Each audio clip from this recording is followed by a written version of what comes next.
Yeah. What's up and welcome. As always, I'm your host. I'm Will Bryant. I'm sorry. I apologize immediately. Right off the bat. I'm sorry. I immediately regret my choices in that intro. I think I went to game show host voicey. I went to journalism at, ABC News type of stuff. Like, I'm your host. I'm Will Bryant. And now back to you. I regret that choice so much. You know what this means, guys. Show's ruined. Show's ruined right away. And for that, I truly apologize. God. I'm still drinking wine this week. Here we go. I drink to forget my mistakes, like ruining the intro to the show 90 seconds in. That's just what I do, It's how it goes. But it doesn't matter, man. It doesn't matter. You just got to keep on going. You make a mistake, you keep on going. Remember Rocky in that technically Rocky Balboa in the Rocky Balboa movie? It ain't about, I don't know, getting punched or getting knocked down. It's how much you know what it is. How much you can take and keep moving forward, right? Is that how it goes? Did I get it right? No? Not even close? Come on. Essentially, what I'm trying to say is insert an inspiring quote right here, okay? Imagine me saying something super inspiring right now as a way to start off the show. Yeah, I'm not doing too well at this today, right now. Am I? No. But, I guess that's just kind of what happens when you try to do this, off the top of your head, off the top of your dome, as the kids say, or maybe used to say back in 2012. Either way, I don't like writing scripts out for my intros. I usually just trust myself to just be able to do it on the spot. And usually, I'm not too bad at it. In fact, most of my episodes are off the top of the head. But I'm struggling a little bit today, which makes this week's guest even that much more impressive. See, this week, I have a buddy of mine named Isaac Knox visiting the show. And he literally makes coming up with things off the top of his head his entire life. I'm telling you, he pays the bills by doing this shit. What do I mean? Let me explain to you. Let me talk to you. Yeah. Isaac Knox is a freestyle rapper, an improvisational freestyle rapper who has started his own freestyle rap group and business that went from performing on the streets to signing deals with Disneyland and Universal Studios out of Orlando, where he was based out of before he moved here to New York City quite recently. Isaac Knox has been or still participates in the battle rap arena. He incorporates rap into his other gig. Oh, by the way, he's also a comedian. Talk about jack of all trades. He's hitting the open mic circuit here in New York now that he used to do it in Orlando. He's also introducing and expanding his freestyle rap group and business up here in New York now that he is a resident officially. I met Isaac Knox at another networking event.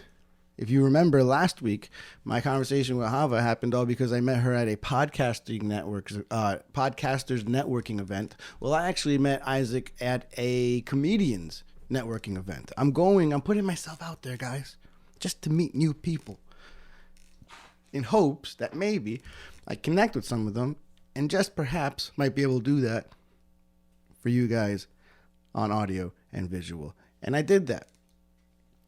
I'll tell you, the networking event for comedians was, I thought, truthfully, was a lot more fun, a lot more laid back. And that's probably because a bunch of comedians together in a room are usually going to equal a good time. And it did.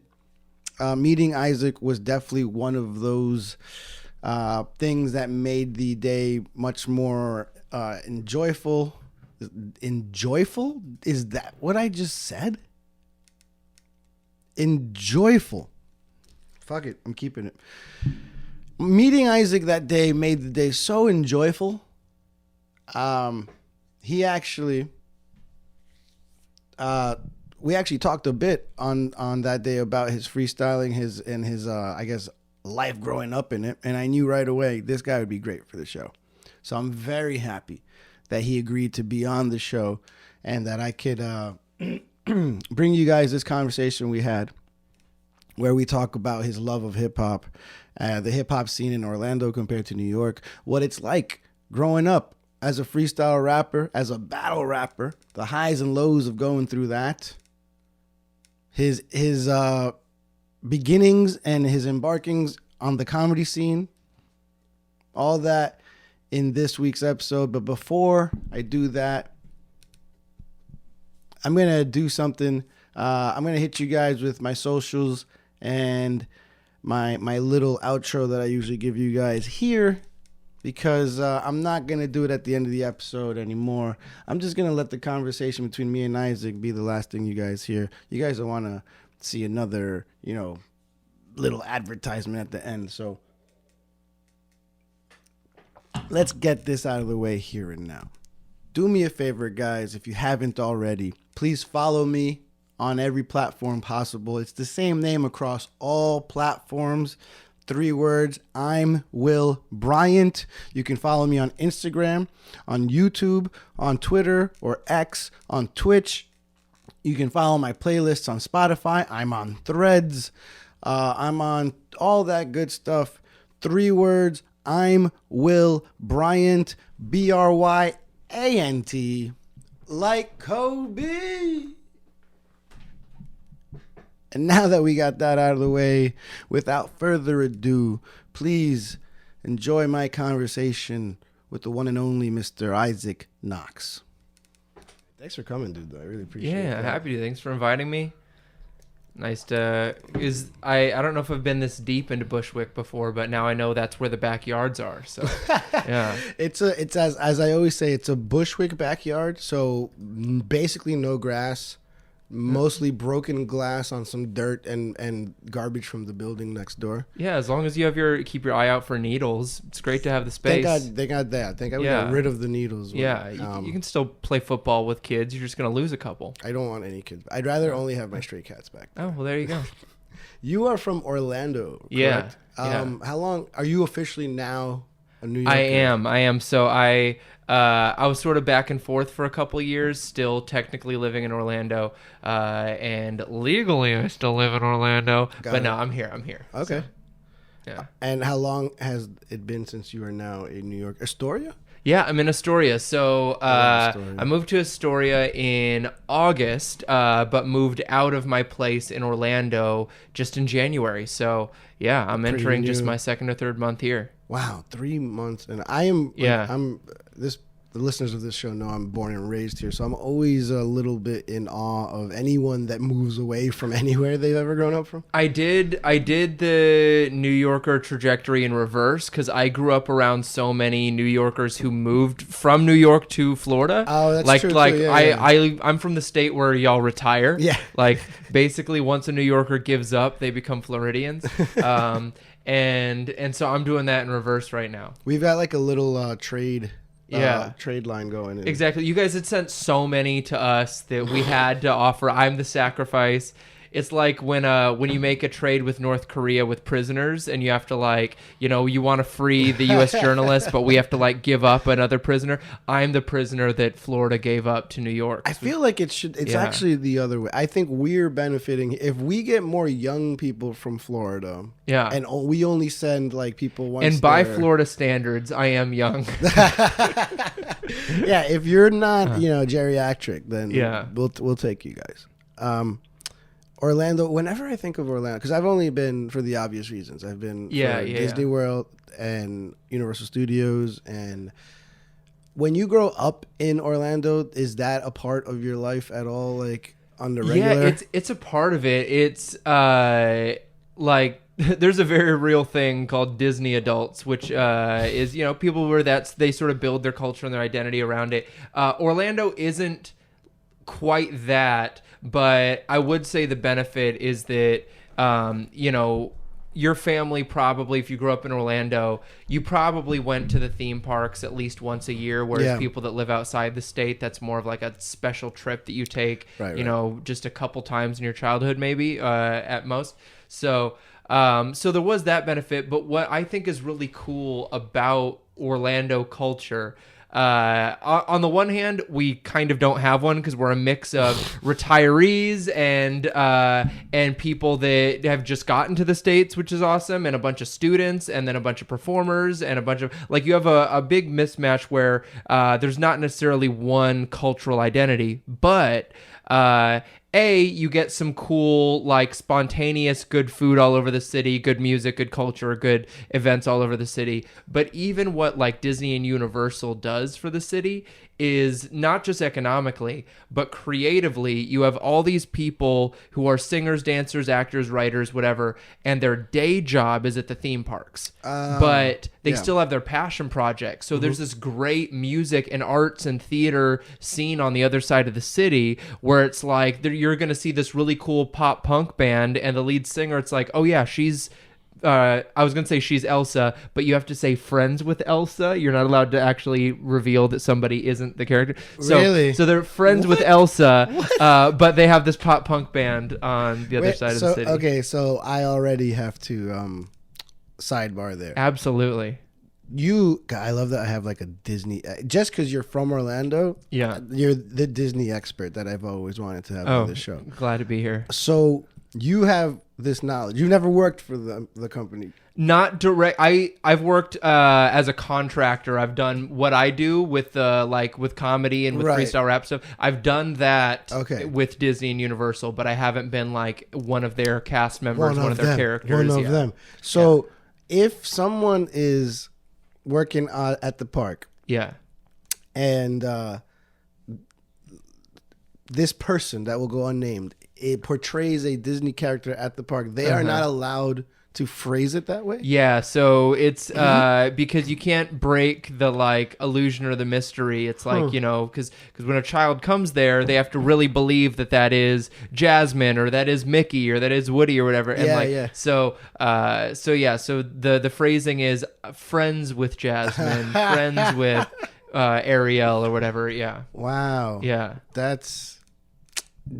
I guess I'm never surprised about how far Disney can take things in every aspect of what they do. Well, it's wild. So I've worked with both the parks again, as a contractor, and when I was doing shows with Universal, they were actually fascinatingly strict around Harry Potter IP, because we would do these shows where we would make up songs and raps about everybody we saw, and there'd be people dressed up and they would have souvenirs. And so you could make a joke about, a young girl wearing yellow and say you're a minion, like from Despicable Me, like that'd be fine. But you were not allowed to say you must be Ron Weasley, or you must be a Weasley, or you must go to Hogwarts. Like, you were not allowed to what they called add to the narrative of Harry Potter. So you couldn't even, like, in a sarcastic or just for fun way, say like, oh, you must be a Gryffindor. It's like, no, if they are not in canon a Gryffindor in the wizarding world, you cannot say that in the park. But shout out to Disney and Universal. Keep hiring my company. I love you guys. Let's talk about that your company of yours. Does it have a name, the company? Yeah, Free Daps. So DAPS, Daps Like Raps. It started as and a lot of people think it's free dabs, so we get a lot of like we get a lot of like accidental follows off of that. So welcome. But yeah, it was kind of the name was a spin on the Free Hugs campaign of like a decade ago. It was like a hip hop spin on that, like Free Daps. And there was like some deeper meaning to it, but also it was just fun and catchy. But what the company is we're a group of like freestyle battle rappers and comedians that improvise a show about the audience, but we're less of, and I love the improv world, but we're less of an improv troupe. We're not doing things that are very scenic. We're not doing these like long form arcs. It's really more like we are battle rappers that are instead using those powers to have fun and with an audience. So it's very quick hit. It's very short form. It's very punchline heavy. The joke and the rhyme is master, whereas with a lot of improv groups, the like character and the motivation and the story is master. And for us, like it's just about a good punchline. How many of you guys are doing it? So the extended crew is honestly like 15 of us, and there were times where we were busy enough that we were doing shows with the theme parks and doing multiple colleges on the same night. So we'd split up into all these teams. So we can extend to like 15 guys, and we've had a couple girls work for us as well. But I would say that right now there's like 6 to maybe 8 of us that regularly work gigs, and 3 of us are full-time. So now that you've moved, is it now a New York based company or not New York based? Although we are sort of building this New York branch. Mm-hmm. So again, it had been Orlando for so long, and now I'm up here because as a company we're seeking new opportunities up here, and there's just exciting possibilities around New York. But also it's also selfish for myself because I do a lot of stand up, a lot of comedy writing, and I want to seek more work in those spaces. Mm-hmm. And that just exists more here. Right. So I made the leap, but I do think that it's to additionally benefit the whole crew, and the crew's on board with it. What did you start first, comedy or freestyle rapping? Freestyle. So I was always silly. I was always like, a goofy theater kid at home, but I was so insecure about showing that. Whereas, you acted before even rapping then? Yeah, but just like in a middle school way, yep. Right? Uh-huh. I mean, I would write raps, but in high school was when I first started trying to perform raps, do like, lunch table ciphers and battles and stuff. For sure. And got into that world. And I loved it, and I found that I was getting good at it, and I was meeting people in it, and it was a right choice and direction for me. The only missing piece was that I was taking myself too serious in it. I felt like I had to. I think that part of it was, being sort of this young kid, this dorky kid, this white kid, this whatever it was that made me feel like, okay, I have to like put on this hard shell and just, and so I wasn't letting myself be my goofy self.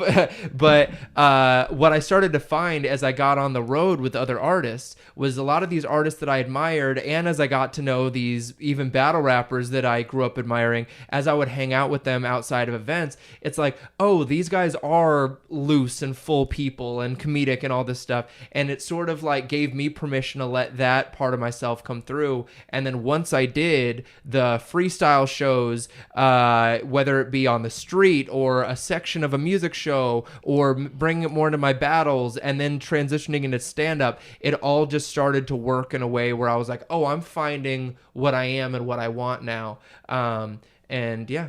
So you started, you're saying, in high school? Really? Yeah, so in high school, I was writing songs and doing battles. My senior year of high school, I got into the Orlando underground hip-hop scene, which... Can I ask what years were you in high school? Yeah, so I graduated in 2009. Okay. So, yeah, so this would have been like 2008, 2009. I was getting into the Orlando scene. And around the same time, the like modern era of battle rap, which is these a cappella battles, no music, a lot of times they're very heavily written, but they're still like at that time freestylers were still a big part of that scene. that was starting to blow up, particularly on YouTube.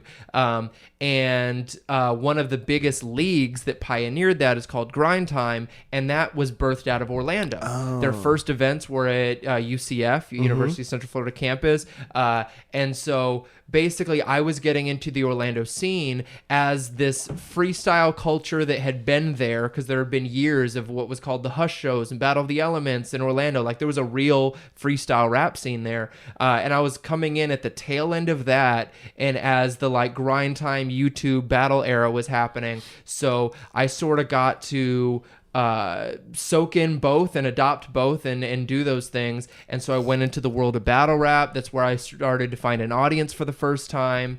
And so, yeah, I did that first. And then it wasn't until 2019, so I'd already been a battle rapper for a full decade before I was like, I have been dying to dive into stand-up and haven't given myself permission to, because I'm running my own company, I'm doing all these things, I'm stretched so thin creatively, I can't afford a selfish venture. But then once I was able to sort of justify a selfish venture in my head, I was like, all right, well, let's jump into stand-up. And immediately I was like, this is... I love this just as much, and how do I get this to the same level and platform that I already have as a freestyler? Do you call it a selfish venture because since you are already running a company, you figured this is something just for you? Yeah, so I think that there's a little bit of self-judgment that made me call it selfish too, but a lot of it was this crew that I'm a leader of, and everybody else in my life, I already have to give this so much of my energy to keep all of us working, to find the next opportunity for us and all of that. And so it was like, as much as I want to do stand-up, I was afraid of feeling like I was abandoning the crew. Right. And we already had this great thing going. So now I see that they can serve both, and that as great as the freestyle rap stuff we do is in a room, and then the responses are incredible. Like, I love that. That's awesome. But I also know that a lot of more conventional comedy spaces and bookers and stuff don't know how to use that. Whereas they know what to do with a stand-up. They know how to book a stand-up show, or they know how to hire you for a writer's room, or they go, oh, I know how to employ that skill. And so there's a part of my logic too that's like, if I can get in a conventional comedy lane, that can then open doors for the freestyle crew and see, we can work on television. We can work as a residency here. We can work as a regular element of a sketch show. Like, we can work as all these other things. And I feel like one of the ways in, if we can't get through doing what we do, let me get through with something I love equally and care about and revere equally, like stand-up, and then see if that can open up doors for the crew later. For sure. I hear that. I'm a big proponent and believer in not limiting yourself to what different types of avenues you can take to whatever your definition of success is, and trying to make them then bleed into each other in some way. Yeah. I think if you start hitting on one, it will help you then improve the standing of the other. Absolutely. So I'm right along that. I believe that same thing that you do. Yeah. And working those different interests or skills really do end up benefiting the other, not even just in terms of opportunity, but in terms of performance. Like, I'm better at my freestyle rap shows now that I've been doing stand-up for 5 years. Oh, nice. Even the way I host something, the way my instincts work, my demeanor, my calm in between, and all that stuff. And then I can still turn it up and go turn it to 11 while I'm doing a freestyle if I want to. But I also know how to lean back, and I can do it conversationally if that's what the moment needs. And that came from finding my conversational and natural comedy voice as a stand-up. Let's go, because I definitely want to hit on the comedy side of you. Sure. But I want to take this back a little bit to the beginning of you actually even starting freestyling. Okay. Does that mean that was hip hop like your first love in music? Yeah. So definitely my first love of music. My first love overall was basketball, and I felt like that connected. Okay. Yeah. Because like especially in the 90s, just hip hop was the soundtrack of the sport, you know. So if you were like and one mixtapes and stuff too, Right, of course, yeah. So that was my first exposure to Royce to 5'9" was hearing him on an and one mixtape, that kind of thing. Okay. You know, that kind of deal. But yeah, so is he someone that you enjoy a lot? I'm a big fan of Royce. Big fan of Royce, So okay. He's not a Florida rapper, is he? no, he's not. He's a Detroit guy. Okay, like M. Yeah, that makes sense. like M, and he was in that world. But yeah, so for me, freestyling was this weird combo of interests. So, basketball wasn't happening for me, which is fine, but it gave me a love of hip hop. I grew up in a family that loved music, so that was always something I wanted to be a part of, but I couldn't sing or play an instrument well. My sister can, and like my grandmother, I have aunts, uncles, my dad was in musical theater. Like there was all this music constantly, but I felt like I couldn't participate as a singer or musician. So rap was a way for me to do that. I can do the words part of it. Right. That's why I DJ. Yeah. I there love you go. music, but I can't play or sing for shit. 100%. So it's like, this is your way to contribute. Yep. So there was a bit of that with the rap thing, and I was like, all right, I want to pursue this. I want to do hip hop. And then also being a bit of a theater kid and loving things like improv. Like I have this story that I tell sometimes when I do workshops about me like choking doing a speech, like forgetting my lines in a speech competition in elementary school, and it was like this horrible moment where like I was crying on stage. It was awful and funny, but it was like the next year was when I first became aware of what improv was. And I remember I would think about that moment on stage and was like, oh, I could have just made something up. Like, you're allowed to do that. Not that it would have been good, but like the idea that that's allowed and possible. Yeah. So like there was this whole mix of like, I love hip hop. I want to do that. There's this element of competition that I don't get anymore now that I'm not playing basketball. Plus I love improvised things and love the whole concept of it. So a rap battle was all three of those things. It is competition, it is improv, it is rap. And so when I started finding that later in middle school and going into high school, lunch table stuff, watching things online, watching things like, videos from Scribble Jam and the World Rap Championships and Fight Club and 106 in Park Freestyle Fridays, like all that stuff was like, ooh, this all speaks to me because it's this trio of things I love.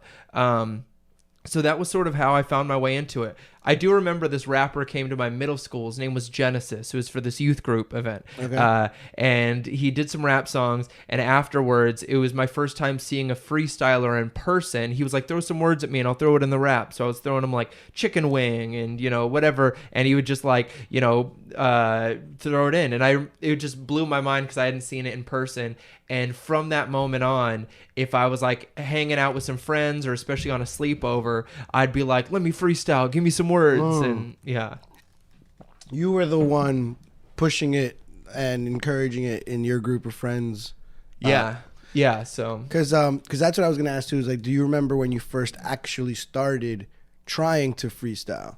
Because I will say, so growing up in Queens, I think it was inevitable if you're in a group of friends at some point in your life, 3 or 4 of you are gonna sit around in a circle and either download instrumentals on whatever peer-to-peer network you're using at the time, or I don't even remember if like YouTube was prominent enough yet. Yeah, or someone might beatbox and it might be terrible or it might be good. That would happen too, or just a little fucking. Oh yeah, the desk. When grinding came out, suddenly everyone thought they could make a beat on a table, but yeah, okay, way better than me. That's why you do this and I don't.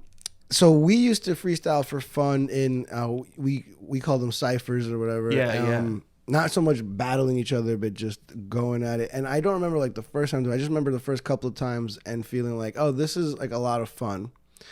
But there'd always be like someone else that would start. I would never be the one that would be like, all right, let's all get a freestyle going. Yeah, you'd be down with it. Yeah. No, Yeah, I definitely was the one pushing for it. I was seeking it. I mean, I'd be at the high school football games, not even freestyling, but just doing my raps for anyone that would like listen. So I was pretty annoying. Orlando, I feel like, might have a pretty underrated or perhaps even unknown hip hop scene, right? Absolutely does. One of the cool things that I would see is being in the hip hop scene, but also just the music scene of Orlando. I would see these touring artists come in, and then like local acts would open up. So local MCs, bands, singers, whatever would open up, and then once I got on the road, this felt double confirmed.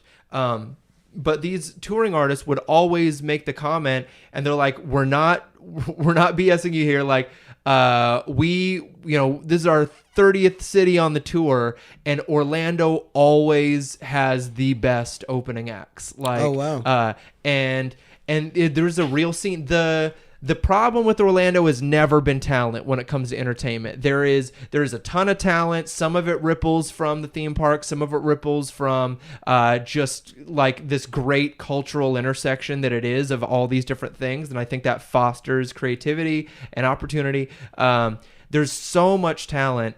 The problem is none of the major entertainment industries really have a hub in Orlando outside of theme park stuff. You're right. Like the film and TV went away a couple decades ago. There's not a major record label that operates out of it. There's, we have a really good improv scene, but we don't have enough of a scene for sketch comedy. We only have one like major comedy club, and the rest are a lot of, there's more coming up in self-produced shows. And I don't mean that as a criticism or a like way to diss Orlando. I mean it as like a cry for help for Orlando. The talent is there, yeah. And most of us honestly don't want to leave Orlando, and most of us just get to a point where we feel like we have to career-wise. But the thing that I would love to see, and I think a lot of us would love to get to the position of success and resources and opportunity, is to foster it back home in Orlando, because there's so much talent being grown there.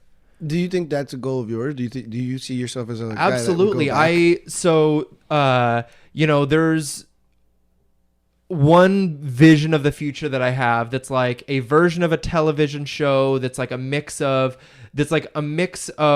on the street freestyle rap sketch stuff, a mix of live studio audience things, and it's all sort of tied together, almost like a late night show that like throws to videos. And anyway, I have this vision for it, and in the best version of it, it films in Orlando, and it features a lot of Orlando acts, and of course you would bring in any big names and celebrities that you could to like lift the platform of the show. But like I think about, there are certain people that get to a level of celebrity or whatever. Not that that's necessarily a word I'm seeking for myself, but I throw out all the time blatantly. I'm trying to get rich and famous and have a celebrity status and all that. Icon, all that shit. Look, I'm not humble at all. At least on my show. I respect that, dude. I want the good life, the opportunity. I want to be able to do things and live out these big dreams. For me, the fame and celebrity is the like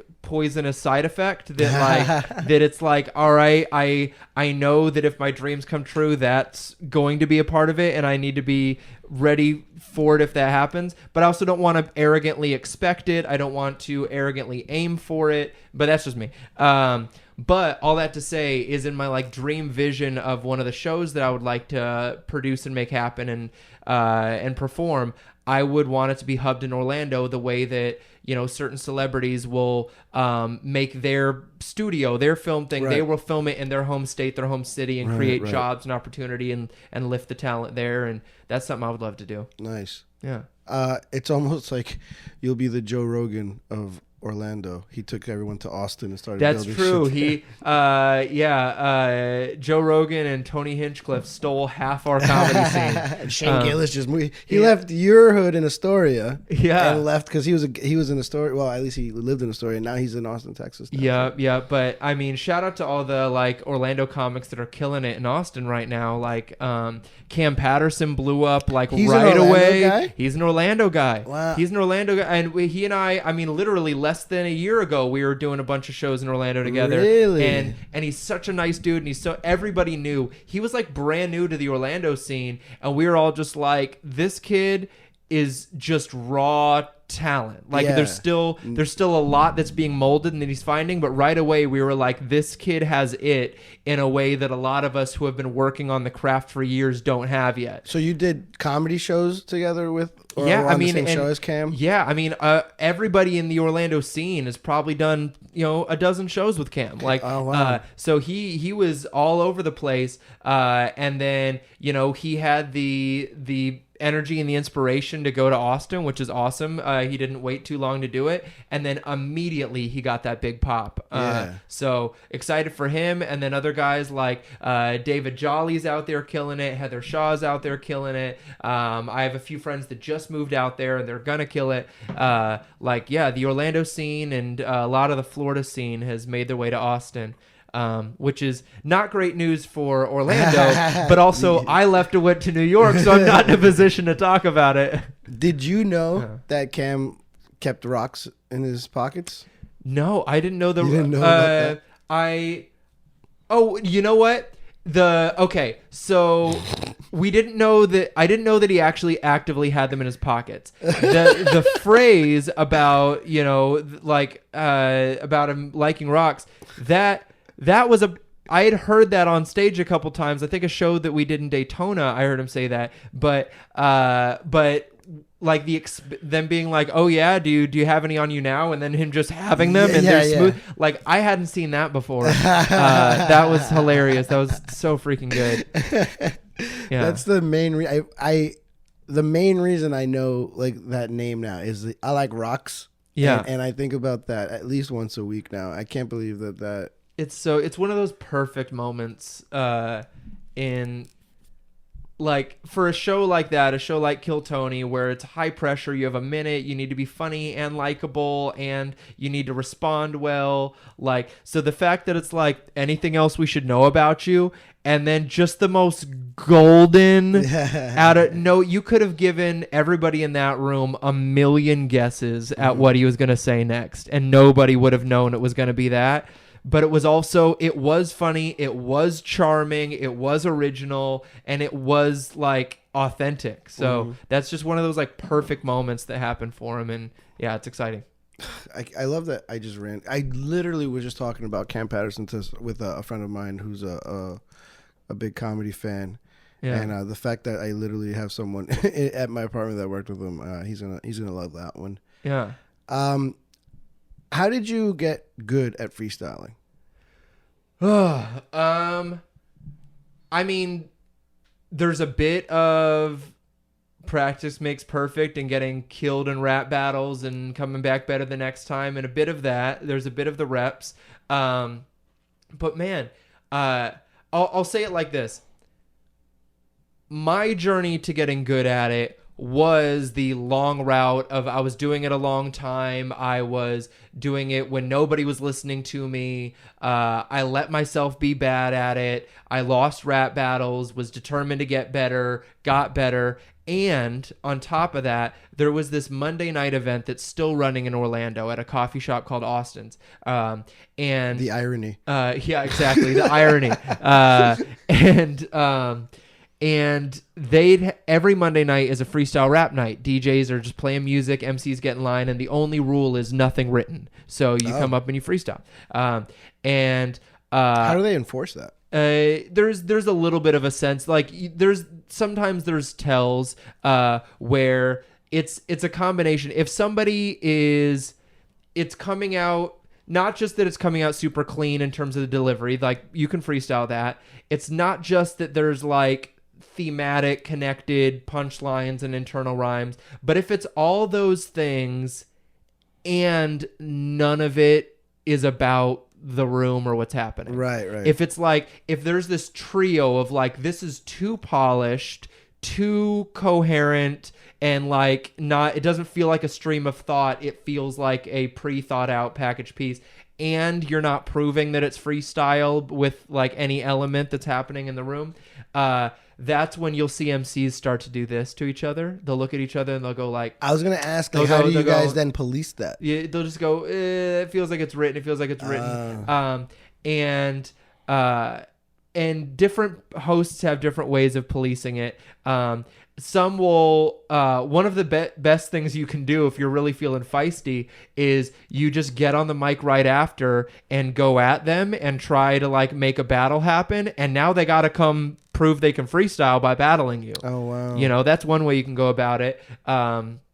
But I also think that once you start doing this motion and the crowd is picking up like, oh, all the MCs are calling out that this is a written verse, like the crowd stops responding to it too. So I also think that people then just start going like, oh, I don't get the fulfillment I wanted out of this now. I either need to freestyle or fade away till I can. And so that would happen sometimes. But so this night would happen every Monday night, and about a year into me going to it, the hosts were moving to LA and they asked me to host it. Oh, wow. So for about 3 years, me and my best friend and business partner, Jordan Keys, we hosted that night for 3 years straight every Monday night. So we are freestyling, getting so many reps. So that was a big part. That and rap battles was a big part of how I got good at it. But now that I teach workshops and courses, like I used to teach an 8-week course, and now because of my schedule, it's shorter. It's usually just 1-day workshops or 4-week courses if I can. But there are exercises where you can sort of target those muscles. You know, it's like, I don't know, I feel like maybe in the 1800s, the strongest, most fit people probably were just like, they worked hard labor jobs, right? And maybe they ran and they exercised, but they also might have been lumberjacks, and it was just natural life made them strong and fit. And that's how a lot of freestylers are. Now, in today's age, there are like fitness experts that can tell you, hey, if you want this, if you want to strengthen this, or you want to look this way, these are specific exercises that will get you there faster than just chopping down trees for 10 years, you know? And in that same way, there are exercises that get you better at freestyling a little bit faster. And yeah, so I do think you can learn it faster than I did, but for me it was just an obsessive years and years and years of doing it. Yeah, it was just reps. I remember I was at one of the earlier Rock the Bells concerts. Oh wow, yeah. Before it was a touring festival, they used to it was just one event in New York. Yeah. And one of the, I guess, earlier opening acts, or he might have been like a host that would come in between the acts. I forgot exactly, and I forgot his name. However, his claim to fame, and I didn't mean to freestyle right there, was that he held the Guinness Book of World Records for the longest freestyle rap. Yeah. And so he was doing... Was this Supernat, or was this somebody else? I wish I could remember his name. Okay. I would be lying if I agreed with anything you said. Fair. So... I remember he was freestyling, and he had people hold things up, and he would yell them out or point to them as he freestyled. And at one point, not within the freestyle, it was actually him just talking about the record and how he got there or whatever. And he said that he would literally buy a rhyming dictionary and just start memorizing those words. Oh wow. So that when he's freestyling, it's more of him having like this Rolodex of, like, if he sees, like, let's say you hold up a mug in his head, his memory takes him to like a bunch of words that he memorized that rhyme in that same thing. So if you see cellular phone, wallet, whatever, stuff like that, he opens up portions of his mind where he memorized words. Okay, yeah. Did you ever? I've heard of doing that, and my guess is that would be MC Supernat. He's one of the pioneers of especially the pocket freestyle, holding stuff up, and he did have the Guinness record. I love that. Is that what it's called? Is that a genre, the pocket freestyle? Yeah, the like hold up items. People just call it the pocket freestyle. Nice. So, I would have had no idea. Yeah, so he So Supernat's one of the pioneers of that. I don't remember if he's where I heard about people memorizing the rhyming dictionary, but he's a legend. Shout out to him. And yeah, I hope that he's proud of how much influence he's had over the freestyle scene. But all that to say is I call it the internal rhyme bank. Right? So part of it is when you do the reps, you end up finding new rhymes. But I also think that like people who are just getting started, they have two problems when they're trying to find rhymes when they're getting started. Number one is that a lot of times the word they're trying to rhyme with, they're seeing it visually, which is giving them a very strict definition of what can rhyme with it, because, you know, we're not reading a freestyle. We're not reading music that we're hearing, the words. We're hearing it. It's about how it hits the ear. And then on that note, a lot of people are shy about doing a rhyme that's not perfectly exact. They want to do just a quick cut in you. I looked up Supernatural. He has been a regular performer and host of the Rock the Bells Music Festival since the beginning in 2004. Hey, shout out Supernat. One of the guys in my crew, SB The Anomaly, works with Supernat every now and again. So the man knows his stuff. I do not have imposters on this show, guys. Yeah. Although, sadly, this sounds like I'm about to announce his death. That's not the case. Sadly, a British teacher has broken the world record for the longest freestyle rap ever. I did see that. Do you know how long it was for? It was like multiple days, right? 39 hours and 37 minutes. Good Lord. Jesus Christ. That is the definition of quantity over quality. You know what's funny? Okay, so this is such a perfect picture of the spirit of MCs in rap. So I am a part of the Guinness World Record for the longest team freestyle. Wow. But it was 5 of us. Anyway, hip hop is so competitive. The individual record is so much longer than the group record. The group record is like 13 hours. We did like 13 hours and 5 minutes. And I think there's like 7 or 8 people that have done 24-hour solo freestyles. Like that's insane. That just tells you about like the psyche of an MC. Yeah. Do you think are they allowed to take do they just continue freestyling while taking a bathroom break? So Guinness has rules about it. Okay. So a lot of people that have claimed to have broken the 24-hour mark or whatever. Longest freestyle rap by a team lasted 12 hours 2 minutes. Okay. Team KJ52. That's exactly right. In Tampa, Florida. That's right. Man, we did it at Crossover Church. I'm so happy. I got a little nervous looking both of these things up, and I was like, I don't want to expose someone on this show, and then boom, you nail it. You are absolutely the real deal, my friend. Shout out to KJ. So it was KJ52, myself, Jordan, a rapper named Sicily, and I feel horrible that I'm forgetting the name of the 5th MC. If you see this, don't kill me. So 5 of you guys did 12 hours. We did 12 hours. So Guinness had rules around it, and I'm assuming that anybody who has gotten any solo artist has probably had the same rules if they were going for Guinness. I'm sure there were people that did 24 hours and submitted it, and they were like, nope, you didn't do our rules. We can't put you in the records. All right, I would love to know this. Yeah, so for like legal liability reasons, we either had to take a 5-minute break every hour or a 20-minute break every 4 hours. Wow. Or they would not allow it. Wow. You also need to have 3... For like health reasons? For health reasons, because like, you know, if somebody was trying to set that record and then they faint or they have a heart issue or they dehydrate or whatever, like Guinness could be potentially liable for that. So you also have to have 3 credible witnesses there the entire time, but it doesn't have to be the same 3 the whole time. It can rotate out as long as there's always 3 credible witnesses. Okay. We also live streamed it, so it was credible there. And then once you have all those materials, video witnesses during a live stream count?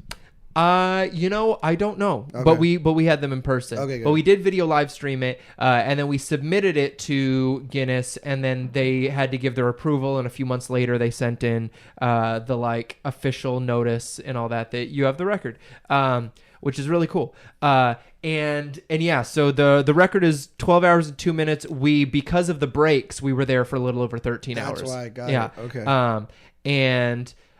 So the way we did it was somebody would do a solo hour and then on the next hour there would be the 5-minute break, and then the Guinness made us do we'd do the solo hour, and then the group would go back and forth for an hour, and whoever just did the solo hour would typically like rest for the first part of that. They would get to eat something, whatever, come back in. And so, yes, doing a solo hour and doing multiple hours over the course of a day and jumping into the back and forth, it was supremely exhausting, but that is nothing compared to the solo MCs just having to do 24, 39 hours. Nuts. Insane. So, yeah. And if that guy if the teacher is in the Guinness record books, it means he abided by all the rules. So, yeah, he did his bathroom breaks and all that. Did you guys obviously you guys set out to break this record. Mm-hmm. Was there like practice sessions going in, or were you guys just like, not necessarily practice sessions? I have found that obviously you got to practice and work it and do the reps to like develop those skills. Something I started to find for myself is once I started regularly doing freestyle rap shows. I mean, there was a time where it was a street show where we would do these busking festivals and do 3 or 4 hour-long shows a day. And then I remember I went with this music group and we went to Manchester and we did like freestyle shows there, and then we came back, and a year later, Massachusetts or England. Yeah. Oh, that's right. I sometimes forget in the Northeast that like half your city names are just UK city names. Because I was very impressed, but I was like, wait a second, did this motherfucker just visit the Northeast? Like, yeah, no. But. So once I started to get into like I'm doing stuff regularly, and then once Disney happened, we were doing 4 shows a night, 5 nights a week, so that's 20 shows a week. And then we created a show for Universal that was a 6 shows a day every day thing, where I couldn't do every day of it. We had to like hire on people. That's what made us a company. But there were times where I was doing 30 freestyle rap shows a week. Wow. Which, especially when it's not just memorized songs, like that's a lot of brain exhaustion. So that's a long way of saying that for the Guinness World Record thing, we didn't do rehearsals because it would have just made our brains more tired. Oh yeah, your life is a rehearsal. Like I've gotten to the point, and I love to freestyle, and I'm happy to freestyle with people. But like when we all get in the car, if other people want to freestyle, I'm like, it takes a lot for me to want to do that, because I was like, look, I barely have enough fuel in my tank to do the show tonight, that kind of thing. So like, people that, and again, it's a very unique and blessed position to get to freestyle so much. I love that and I'm happy with it. But people who don't get to do it as much feel like they need to warm up. For me, I'm like, if I'm warming up, I'm using up valuable energy that I need in the show. Yeah. The Disney gig, was that the first big? That was the big break. Yeah, we had done. We had found some success as a street show. What is the street show? What is the show like? Let's break that down, and then. Okay, so yeah, I would say that a standard version of what my crew Freedaps does, and obviously there's plenty of variations of this, but a standard one, especially if you're having to gather people, is we start off with a song we call Step Right Up, which has a written hook, but then we freestyle verses about everybody we see coming by, very standard thing, but just to let people know, like, oh, these guys are freestyling. So that gathers people a little bit. On the street, literally. On the street. When we were doing street performance shows, which we did, in various places with a bucket out, and then we did it at Disney, where thankfully they took care of paying us, and we just, had to gather a crowd. Inside the park, or like on the walk into the park? That was at an area now called Disney Springs that was called Downtown Disney. So it's like their shopping and nightlife area. Nice, got it, cool. Yeah, and then when we were in Universal, we were in the park. Cool. But yeah, so we would start with a very standard gather people. Then we would do a pocket freestyle, something that we called Hold 'em Up. And that would be the way where we really show everybody, like, we're going to make a funny, well-rhyming, well-crafted punchline about every item in your pocket, about what's on your t-shirt, that guy's hat. We're going to see this connection over here. Like, we got a family from Ohio. And what was fun about that was you learned how to freestyle for different demographics. Because you would see, like, children. So you would make it a little sweeter, a little bit more simple, something just nice, like, oh man, you look like a princess, that sort of thing. And then you would see maybe some skeptical looking college age folks come up, and it's like, okay, now I need to show that like we're actually rappers for real. So now now the rhyme is going to be more complex. It's going to happen more often. We might skill on some cadence stuff. The punchline might have a layer to it, and then you go like, okay, but now we're losing all the folks that don't listen to hip hop. Right. So now we just need to say the funny, or we see a group come in from from Puerto Rico, right? So I'm going to say a punchline in Spanish or whatever little Spanglish I know. I'm going to use that and use the word mofongo, and they're going to go crazy, right? So it's like, all right, I know how to I know something about this group. Let me give y'all something. I know something about this group. Let me give y'all something. So there was an element of that was cool with how we did the pocket freestyle. And then this is our standard Disney Spring Show I'm basically giving you guys now. Then what we would do once we had a big crowd gathered is now we're going to bring up a volunteer, and this is another form of gathering. You'll see what I mean. We'd bring up a lady, preferably the older the better if we could find a sweet grandma. So that we would interview her, learn about her, and then we would do this like love song fighting for her love, basically hitting on her in freestyle rap form based on where she's from, her job, her hobbies. So we would do that, make her pick one of us as the winner. It was always a fun, sweet moment. And so next we would sort of show some of the battle rap muscles. But again, we're at Disney. We're not going to be like at Disney. We're not going to be profane or really cutting people down or going at people's throats. So we would frame it like a compliment battle. I would get one volunteer. So I might have you like, this is my teammate Will. I'm asking Will about all these things. And the other rapper would have his teammate. And then I would use your information to battle the other rapper. And he would use his volunteer's information to battle me. Oh, that's funny. And so we would do that, and then you're our avatars basically in freestyling. Yeah, yep, that's funny. Yep. So then our finale, and again, we have a lot of rotating games. It's just like the tip of the iceberg, and rotating finales. But the main one, we would get like 10 volunteers, and they would each give us a word to rhyme, and we would write it down on a big sheet of paper. They would each hold up their word. As we'd rhyme their word, they would hold it down. And again, this is not a groundbreaking freestyle rap game. This is the standard stuff we did for the masses. If you want to see if you're a freestyler and you're like, oh, I know all these games, come see our shows in like a comedy theater or a hip hop space. You'll really see us break the mold. But we'll get like 10 volunteers. They'll hold up their words. We'll rhyme their words and they'll pull them down. One word we will have established as the finale word. It'll be the biggest one. Sometimes you get words like iridocyclitis and you're like, what is that? And we're like, all right, so when we finally say iridocyclitis, that's when you guys all go crazy. So the crowd is prepped. So we're rhyming everybody's words. We're rhyming, chicken and orange and Batman and Massachusetts or whatever they're giving us. And we're leading up to iridocyclitis. And when we get to that word, we would rhyme with it without saying it. So, I might go, turn the music up because my stereo's the hypest. I was like, if for breakfast, what kind of cereal I like this or whatever. It doesn't always fully make sense, but you're just rhyming all the pieces of iridocyclitis, right? You're trying to do the multisyllabic rhyme. And I'm lyrical, I'm Midas or whatever. I'm making up dumb rhymes right now. And so what we would do is we would stay on rhyming it and sort of build that tension where people are like, all right, it's coming. Oh my gosh, they have more rhymes for it. And then we would have this sort of line that one rapper would say to the other that's like, we could do this words rap right now, but Ayo Jordan, take all the words back around.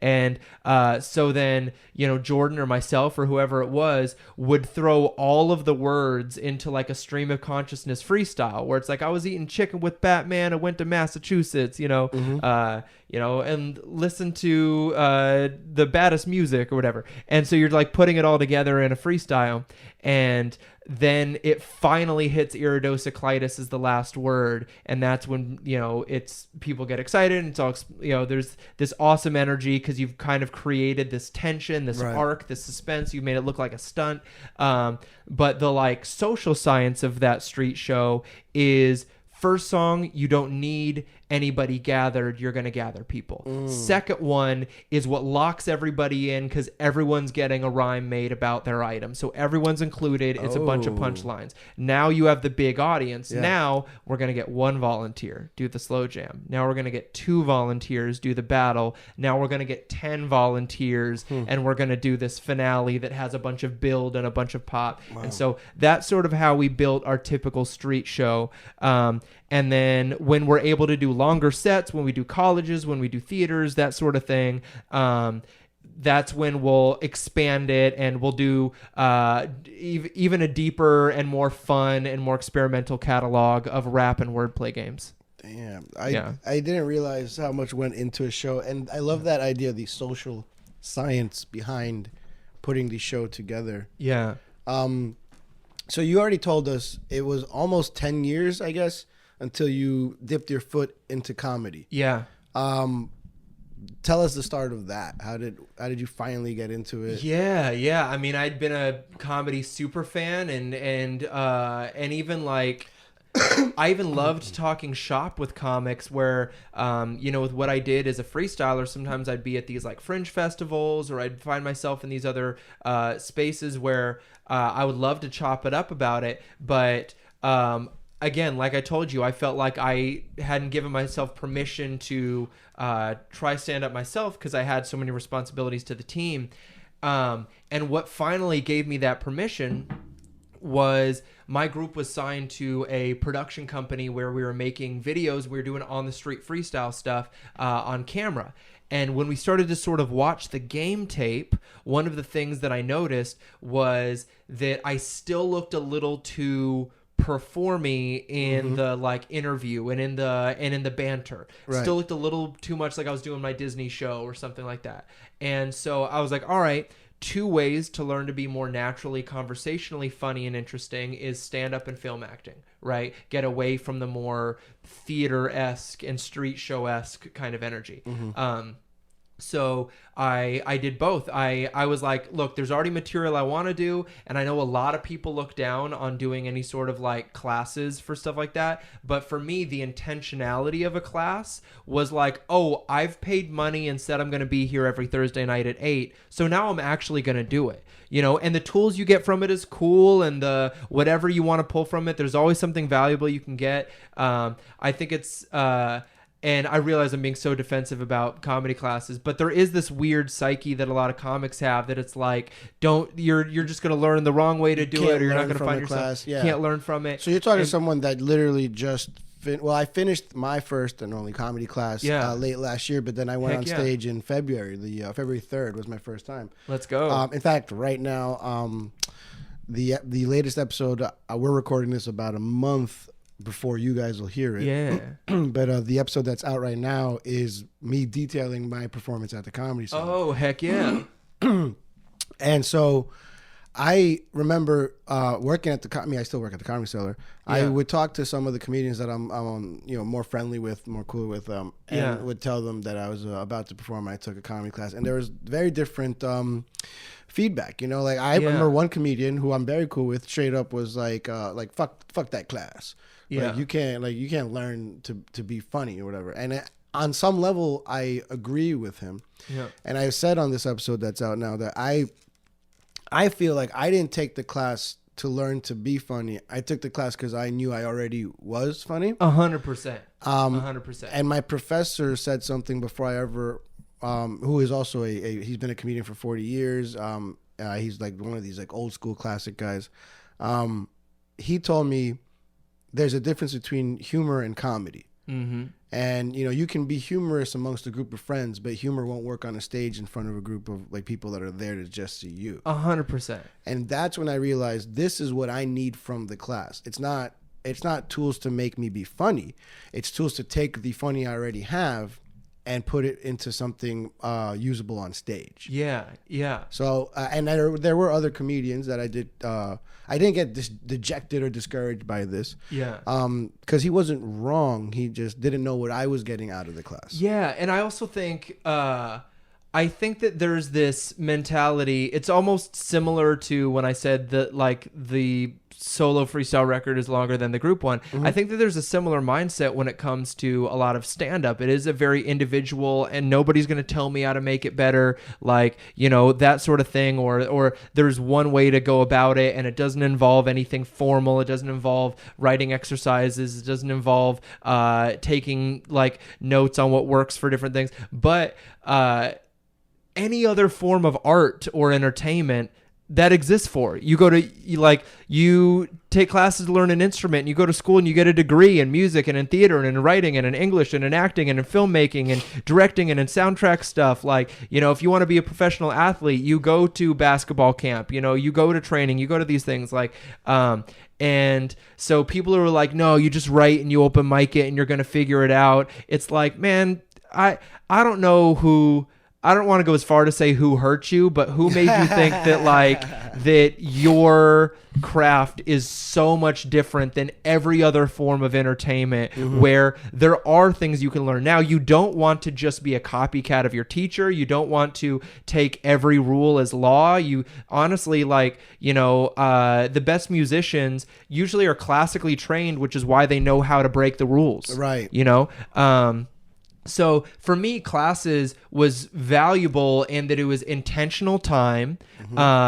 It was like, all right, I have nothing else to do right now but write out this idea. I now have people that I am I've committed to, I'm going to do this show, and now I have momentum going on, you know, and every once in a while there is an exercise that can break you out of a rut, you know, even if it's a bit you don't end up using, just knowing, hey, I fixed this bit finally. I don't necessarily love it enough to keep it in my set, but I'm satisfied with knowing that is a completed bit now. You know, I had one early on, I was doing some jokes about coffee shops, and like nitro coffee was pretty new at the time, and I did not like it. I didn't like bubbles in my coffee.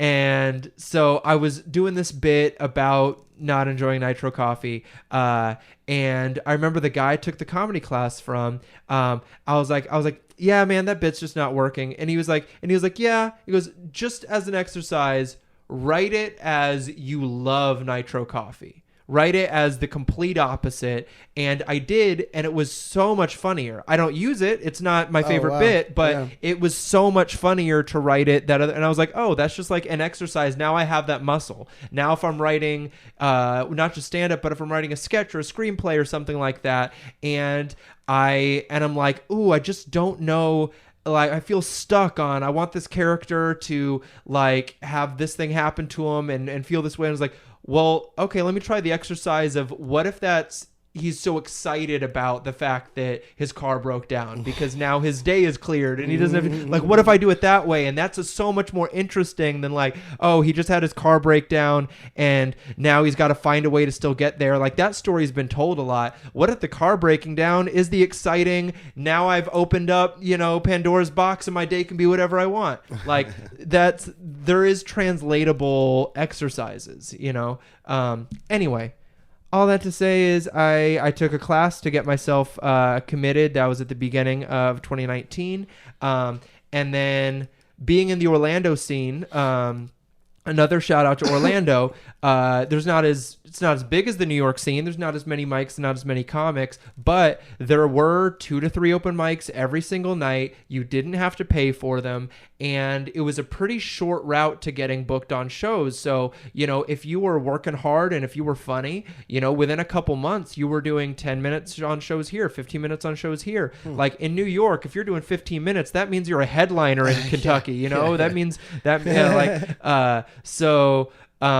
so there was opportunity to grow and to build a set and to work those muscles a little bit faster. So that was sort of my launch into it. And I spent all of 2019 going to every open mic and every show I could for pretty much the full year. Then the pandemic happened, but I kept writing and kept making content online. So I kept those muscles warm. And then I made the jump to New York in 2022. Yeah. Then I made the jump to New York. In May of 2022. And then it was back and forth. But yeah.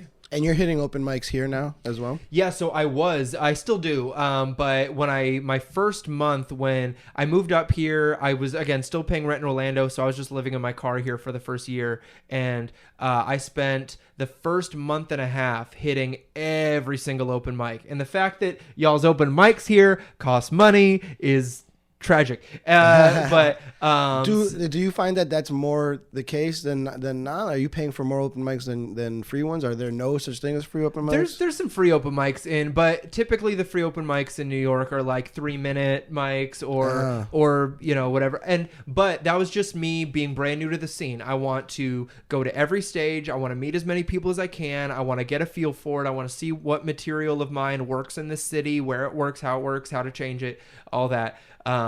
And so, yeah, I was going to probably 20 to 25 mics a week. Wow, nice. What are some of your favorite places to go in New York? As someone that has yet to do an open mic yet. I got on stage, but I have not yet. Now it's time for the open mics. Yeah, I mean, look, they can all be hit or miss, but I like the mics at Broadway Comedy Club. I like the mics at Black Cat, Lower East Side. Mm-hmm.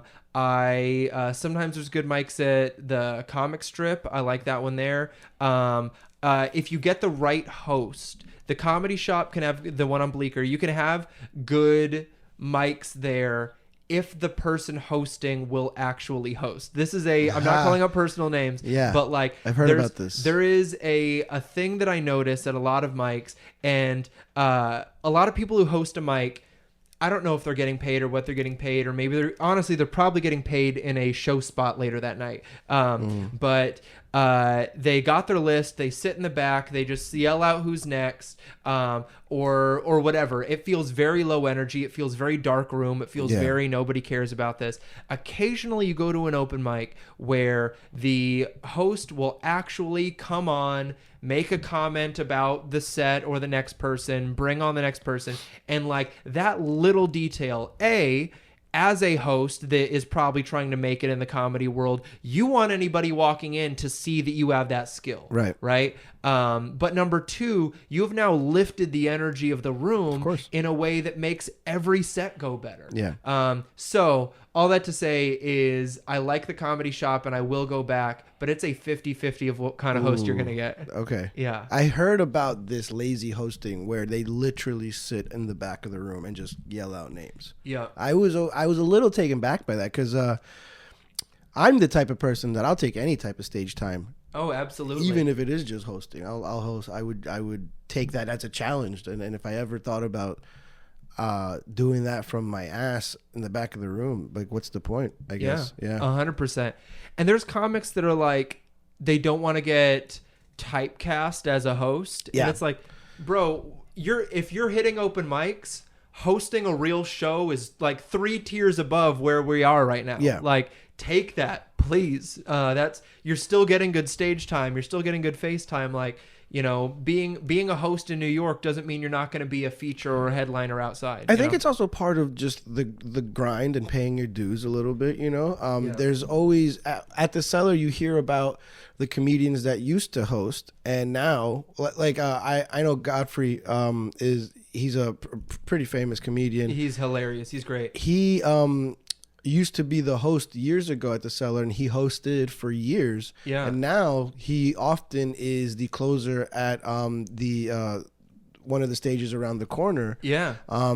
So I have seen already, and I'm on this show, although I do work. Shout out to Godfrey. I drove him to a show once in really? New Jersey, in Nyack. Yep. He was just talking about the Nyack Comedy Club. He actually, it's not bad. I've heard the good thing about this Nyack. It was a great club. Yeah.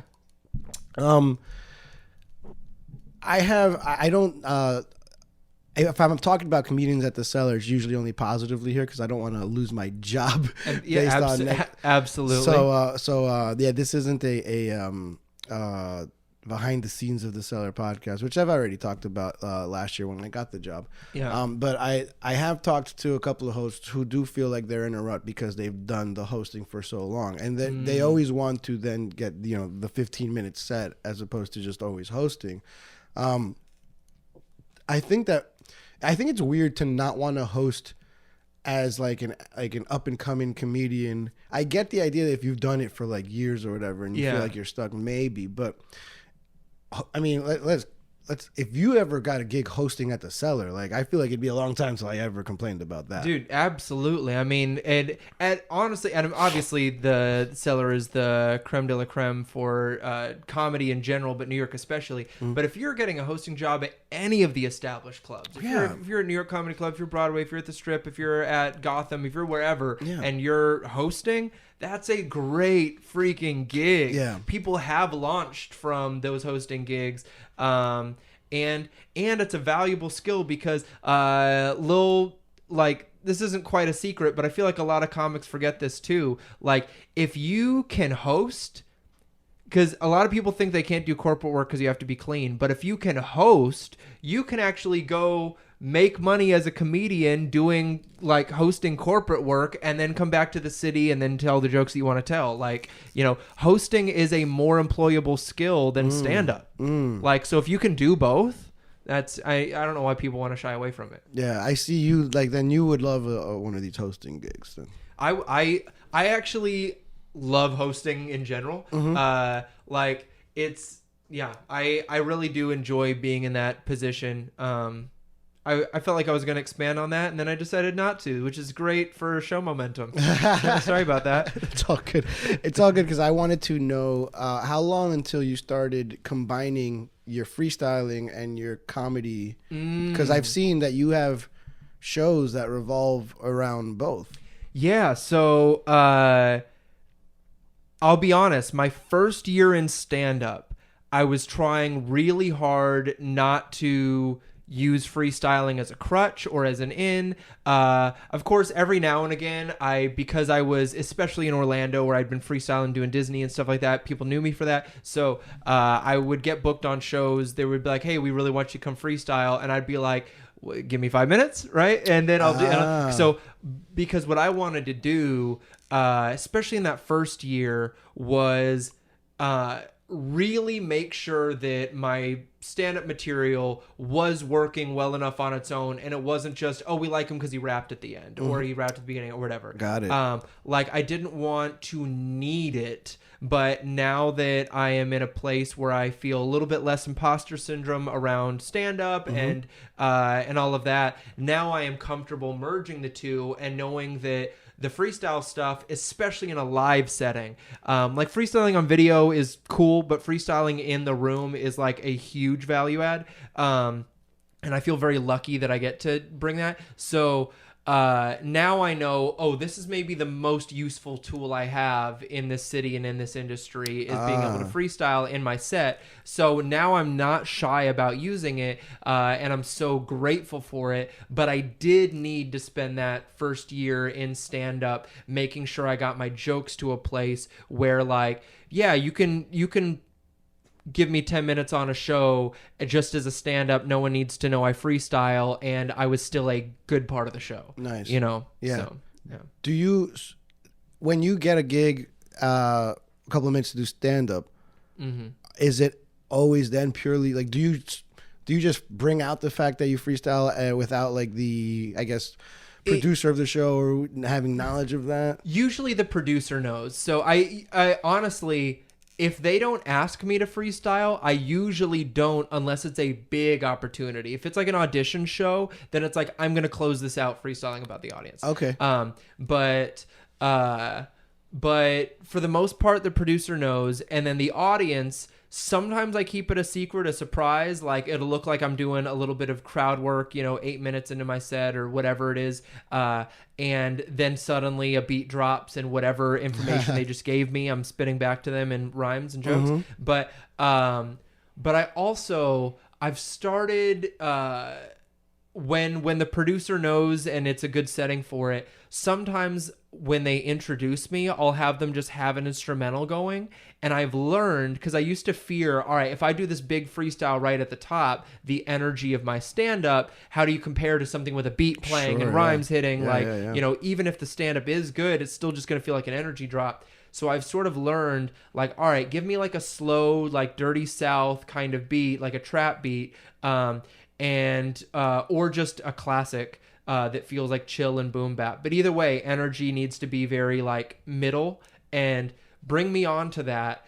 And what I'll do is I'll kind of just, in a voice like this, just kind of throw out some rhymes about what's happened in the room, like, you know, and let them discover, oh, he's freestyling, oh, this is kind of good, oh, that's kind of funny, like, all right, he really does this, and then transition into like, but you can cut the beat, I'm gonna tell some jokes or whatever. And usually that is a nice like segue into the stand-up energy, and then I can still end the set with everybody hold something up, I'm gonna go kill it kind of energy, you know. So I've sort of learned the way to not bury myself, you know.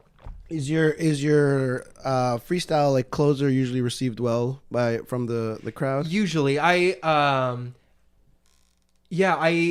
want to, and again, I fear sometimes when I speak about what I do, I'm always very conscious that I don't want people to think that I'm full of it, but freestyling does to most audiences feel like magic when it happens. Like if they haven't seen it before, especially when you're in the room, like the idea that, oh, I had this crazy picture in my purse and he just did like 8 bars of rhymes about it, like they wouldn't even know to call it bars, but they're like, and he turned it into rap, like that feels like a magic trick for people. So it is very rare that it doesn't go over, and I am competitive, and I take that art form very seriously. So if I notice that this is a room that's like, this isn't good enough, I will turn it up till it is. Got it. That's one of those, like, again, being fortunate enough to freestyle in a lot of non-hip-hop spaces, I am always very conscious of the idea that I want anybody who knows the hip hop world that might be here to know that I am not, I'm not an outsider that's just doing a corporate thing in a button down that's like, I learned to rap 3 years ago and I got inspired by Hamilton. No offense. Like, you know, like I try to make sure, and sometimes I do get this feedback in a great way, where if there's a pocket of people and I can see like they're all in hoodies with Biggie Smalls on it, it's like, all right, so these people are like, all right, don't embarrass this art form. Yeah. Like I want them to be able to see in my performance, oh, he's got a decade of stripes in the battle rap world. Like he knows what he's doing, you know. I wanted to ask you a little bit more about the battle rap era of, do you still do battle raps, right? Yeah. So not as often, but yeah. Battle raps. So for those that maybe, because when we first had a conversation, you actually educated me a little bit on this. So I'm definitely just going to assume that there's people out there listening that might not know for sure. There's battle nowadays is more a cappella than like the old school, or I don't know about old school, but the popular like everyone thinks of 8 Mile, and they remember the beats in the background and you had to like stay on beat and pace and have a rhythm. Yeah. But when I see videos of battle rapping, it's much more almost like prose. You know, it's very free form and no beats. You've done both, right? But it's more prevalent now to go a cappella, right? Yeah, by far. I mean, there's a whole generation now that kind of doesn't even know the on beats, fully freestyle era of battle rap. That would throw off a complete like division of people that freestyle. And it's like a completely different skill. I liken it to like a live DJ battle versus a producer, right? Whereas like the 8 Mile era is guys who are, they're actually on the spot spinning records. They're having to do their own like mix-ins and scratches, and they're changing stuff up, and like it is on the spot. That's a freestyle battle to me. Whereas like there's also great producers who are like, I spent 2 months in the lab working on this beat, but it's got this insane drop. It's got this cool change. It's got this incredible break to it. Like, and so yeah, it is. I feel like, I usually describe it as there's 3 eras. There's like the sort of just street corner cypher battles where it's just like, who's got the best 16, which crew has the best rapper. It's usually the battle's less at somebody and more just like he had the better raps, right? Yeah. That's like early days. Then it got into being more direct and more freestyle, and that is what people know as the 8 Mile era. That's the Scribble Jam, Rap Olympics, all that sort of stuff. and that era is obviously amazing and a golden age and something that's near and dear to my heart because it's so freestyle heavy. And then one of the things that happened was a handful of things, but one of them is that there was only a small group of people that were so good at it that they were in every major tournament. Now there's 50K on the line, and you know that it's going to be the same like dozen MCs coming in from all over the world. And or if you were new to it, you sort of knew who the big guns were, right? The big targets were, which made everybody sort of naturally have rhymes ready for people. Yeah. Not that you wrote out stuff, but you're like, I got punchlines, I got rhymes for every person on this roster, right? And so we were losing a little bit of the freestyle element because there was money on the line and there was too much familiarity. And at the same time, there was shows that were happening in Canada and then elsewhere where it was a like written a cappella. I know sometimes to people that haven't seen it before, it just feels like aggressive slam poetry, and it's not that. But it would be like these prepared battles, and which really lent itself to comedians too, because you could really like craft a way to clown somebody, or people would treat it like WWE and come in like as a character almost, larger than life. And so that started happening. And when the YouTube era, when YouTube really blew up and rap battles started being posted, we learned something really valuable about improv, which is that freestyled or improvised things can crush in the room and not always translate to video because now it's held to a written standard, right? Okay. Whereas these written a cappella battles were doing better on the YouTube landscape because they were so cleanly crafted, you couldn't poke a hole in it. You couldn't say, oh, well, he's got this like crutch setup line that he uses whenever he's thinking, or that rhyme didn't really make sense, or whatever. Like, no, when it's written out, you've worked out all those flaws. And when it's off, like when there's no music and you can be in control of your tempo and there's nothing else distracting from the words, that's when you can really say heavily layered things. You can build up this like 12 or 16 bar idea where there's all these Easter eggs in it and it culminates in this big thing. It's like, wow, you could never do that in a freestyle tournament, which again, I love the freestyle on beat stuff, but I also do see the value of these like, okay, you're writing 3 to 4 minute rounds, rehearsing it word for word, crafting it meticulously. It's about the person and the environment and their history and pop culture, and you're doing it in this, ideally really impressive way. Now, like any art form, there's people that do it badly, there's people that do it well, there's all sorts of valid criticisms of it. But yeah, it's funny. I put up a clip. I just reposted a clip on YouTube like 2 days ago of me doing an acapella rap battle, and it's mostly positive comments, but there's always the like, where's the beat, really? Like comment. And I don't respond to it, but I always sort of want to be a dick and be like, you're about 15 years late to battle rap. Like, but I also realize that battle rap is niche, and that niches are, and that even being involved in it at one time, if you were in the early 2000s watching rap battles that are all freestyle over beat stuff, if you're watching, stuff that when it got to the point where BET and MTV were doing it, it was like, now this is bigger than this underground deal. Right. And so like that niche, I'm not saying it ran its course, but that had its whole audience. And now this other modern battle rap niche is like separate from that one in a lot of ways. Some people crossed over and some battlers crossed over, but there are fans who are like, that was my era, that's what I have. And they haven't needed to follow into the new era, and then vice versa. So that's a little bit of a rambly way to say that, like, I don't begrudge anyone for not knowing that that's what modern battle rap is, but modern battle rap has firmly been that for a while now, and on an international scale. There's more views and more battlers and more battle rap fans than there ever was in the world before, but it is this era that most of us in a more mainstream sense don't even realize that's what it looks like anymore. It sounds like you have you prefer the acapella, the modern style a little bit more. I can defend it more. I still would rather just not have to prep and show up and battle somebody on the spot. That's still more fun for me. But I think that freestyling is in some ways a dying art, and I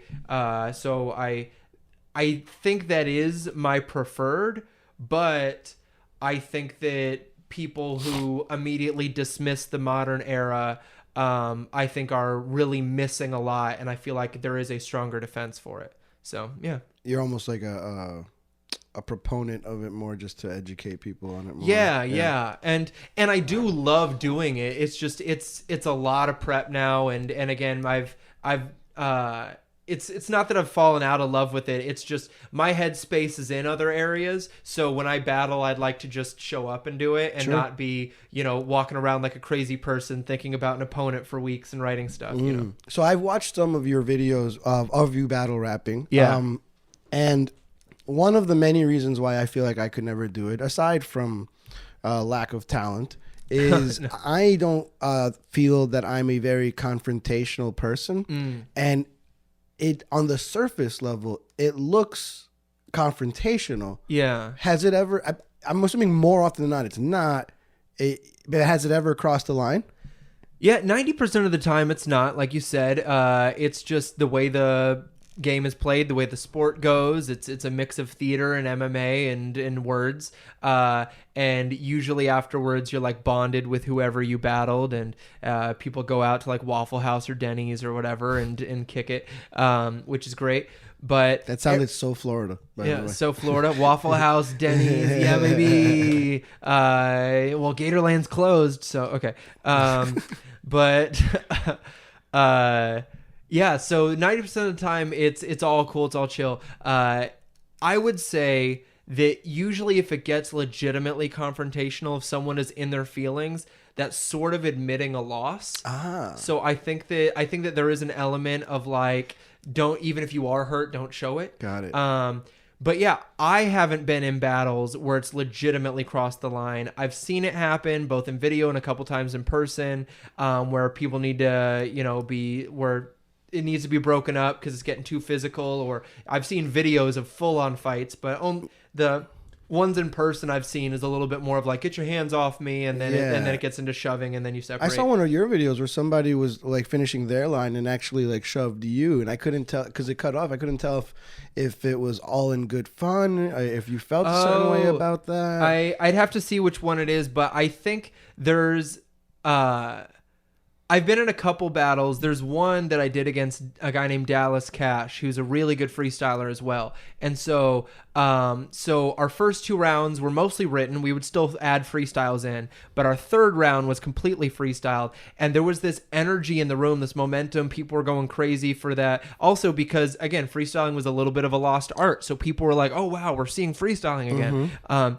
And so the reactions were big, and the energy and the adrenaline was big. And I know that Dallas has a couple reactions where he does like a shove, but I also know, because I know him and I also know the energy in the room, that it wasn't done as like a violence thing. It was done as a like, anything you can do, I can do better. Now it's your turn kind of thing.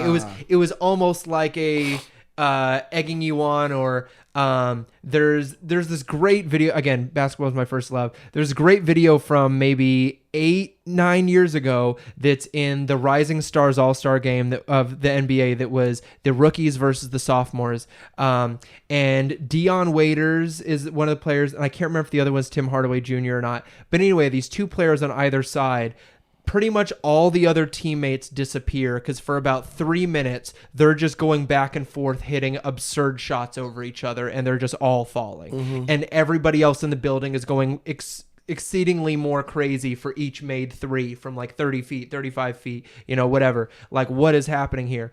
And that's a bit how it felt with Dallas Cash and I going back and forth. So like him doing a shove there was just like, and my 3 went in. Yeah. Right. And then it was my turn to be like, and so did mine. Right. You know, like that's kind of what that feeling was. I did have one. I've posted a clip of me doing a freestyle over beats thing where I got pulled off, but it was a mutual friend that was in the audience between me and the other rapper, and it was just one of those things where it was a 1-round thing. He had gone first. It went okay. I went second. It went really good. And so it was actually a compliment that the guy ran on stage and like pulled me off. Oh, okay. Because he was like, Like it enough. was like a throw in the towel. Yeah, like, yeah. Okay. Stop hitting him kind of way. And so I've experienced that in that way. I haven't experienced it in like we have a real issue way. Got it. Yeah. Got it. It's mostly positive for those listening and not watching on YouTube. This will be on YouTube as well. But we do have a lot of people that only listen. If you couldn't tell, an hour and 25 minutes in here, I did want to ask this question. Isaac is white. Yes. And I wanted to know if you ever had any pushback in the freestyling community because of that, or are we finally past it? I would say that when you're in the scene, if you're in the local hip hop scene anywhere, it just looks like the population of that city. Like I would say that